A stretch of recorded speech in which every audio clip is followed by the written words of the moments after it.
can wait it out.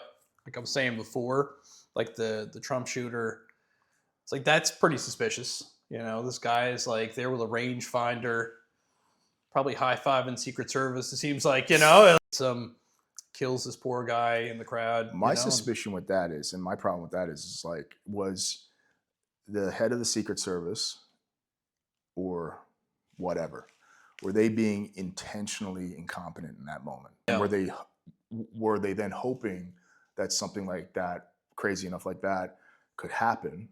And then they're like, whoopsies, well, we fucked up and now Trump is dead. You know, like, is that, like, I'm thinking like something like that is more what's going on, because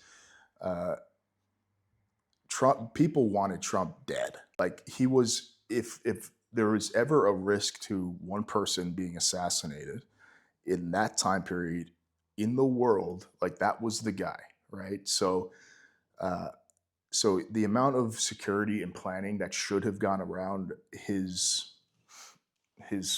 like these kind of events that he was hosting, it should have been top notch. So to have this half-assed approach with the intelligence that they've had and the threat assessments that they've had for his safety, there's no excuses in that moment to let something like that happen. Yeah, the unapologetic demeanor of the director too, who wouldn't step down. Yeah. It was like, but you had one job, yeah, and completely botched it. Yeah. So, I mean, I'm thinking like that's more likely that it's, you know, we're just not going to put the necessary funding into his security, and if something bad happens, something bad happens. Yeah. And then that's good for us. But no investigation, you know, and like it just fell off, and Weird. Not talked about. Like he's in the White House right now. And it's still like nothing has come out about that. You know, the guy, it was like in his 20s and never had social media.